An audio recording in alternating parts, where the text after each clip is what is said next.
বাঁকুড়ার দিকে নজর রাখতেই হচ্ছে, তার কারণ কংসাবতীর সেচ খাল ভেঙে বিপত্তি। সেখানে দেখতে পাচ্ছেন সেই ছবি, বাঁকুড়ার রায়পুরে বন্যা পরিস্থিতি তৈরি হয়েছে, তার কারণ কংসাবতীর যে সেচ খাল তা ভেঙে গিয়েছে।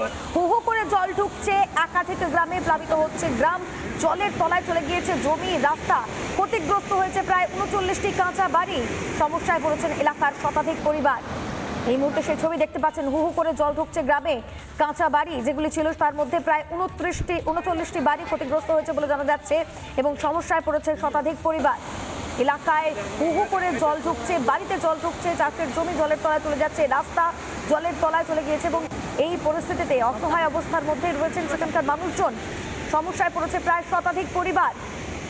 কংসাবতীর সেচ খাল থেকে বিপত্তি, বাঁকুড়ার রায়পুরের এই ছবি। কার্যত বন্যা পরিস্থিতি তৈরি হয়েছে এই সেচ খাল ভেঙে যাওয়ার জেরে।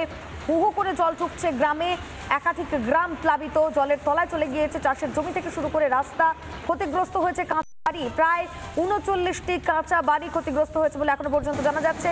সমস্যায় পড়েছেন এলাকার শতাধিক পরিবার। কৃষকরা কি বলছেন শোনাবো আপনাদের।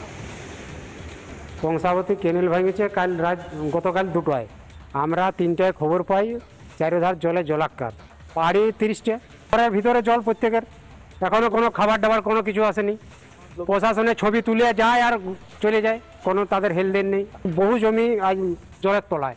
আমরা ছেলে মেলে বউ বিটি নিয়ে সব হরিমেলায় বসে আছে, তাহলে আমাদের খাওয়া দাওয়া পেটে সকাল থেকে কোনো দানা পড়েনি। আমরা চাইছি বাঁধের কাজটা হোক, ধানের ক্ষতিপূরণটা দেওয়া হোক।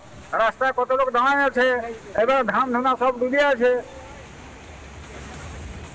কৃষকরা তারা বলছেন যে প্রশাসনের তরফ থেকে কোনো পদক্ষেপ নেওয়া হচ্ছে না।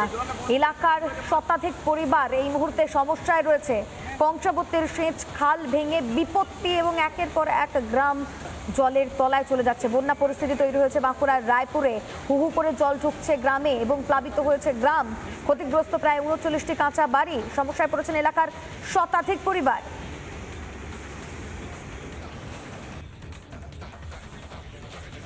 রায়পুরের এপিও অনিকেত মণ্ডল কি বলছেন শোনাবো আপনাদের। আমরা এটা খবর পাওয়া মাত্রই আমাদের সঙ্গে সঙ্গে টিম ভোর 4টে থেকেই আমাদের ব্লক প্রশাসন থেকে এবং আমাদের পঞ্চায়েতের যে টিম রয়েছে তারা কাজ করছে এবং আমরা সরজমিনে এগুলো ঘুরে দেখলামও কী অবস্থা এবং আমরা তাদেরকে তাড়াতাড়ি যে রিলিফের যে ব্যবস্থা প্রশাসনের তরফ থেকে আমাদের দেওয়া সম্ভব সেগুলো আমরা নিয়েছি এবং আমরা আছি। আমরা ওদেরকে অন্য একটা ভালো জায়গাতে একটা শিফটিংয়ের ব্যবস্থা করছি, এই সম্ভবত কাছাকাছি লাইব্রেরি স্কুল যেগুলো রয়েছে সেখানে, এবং তাদের খাওয়া দাওয়া আর যা প্রয়োজন যেটা রয়েছে সেগুলো দেওয়ার ব্যবস্থা করছি।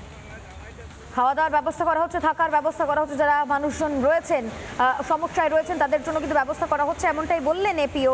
আপনাদের একবার শোনাই, শ্যামসুন্দরপুর গ্রাম পঞ্চায়েতের উপপ্রধান প্রসাদ নামাতা ঠিক কি বলেছেন শোনাবো। এটা বাড়িতে বাড়িতে জল ঢুকে গেছে, বাড়ি নষ্ট হয়ে গেছে, এবারে চাষের জমি নষ্ট হয়ে গেছে, চাষ একদম ফসল নষ্ট, পুরোপুরি নষ্ট। এবারে কাঁচা বাড়ি মোটামুটি ভেঙে যাওয়ার মুখেই। বিডিও অফিস থেকে খাওয়া দাওয়ার ব্যবস্থা করা হয়েছে আর তাদের জন্য থাকার জন্য হাই স্কুল, প্রাইমারি স্কুল। বিজেপির বুথ সভাপতি কি বলছেন শোনাবো আপনাদের। পুরা দুর্নীতির সব যুক্ত আছে কংসাবতী সেচ কেনেলের অফিসার ডিপার্টমেন্ট পুরো। এটা নিয়ে 2-3বার ভাঙা হলো। চাষের জমি প্রায় 150 বিঘার মতন ক্ষতি। প্রশাসন আসছে, আশা দিচ্ছে, চলে যাচ্ছে, খাতায় নাম লিখছে। এখনো প্রায় 150 লোক মতন মানুষ খাওয়া দাওয়া না খেয়ে বসে আছে আর হরি মেলাতে। নানা ধরনের কন্টেন্ট দেখার জন্য লাইক করুন, শেয়ার করুন আমাদের ফেসবুক পেজ, সাবস্ক্রাইব করুন আমাদের ইউটিউব চ্যানেল।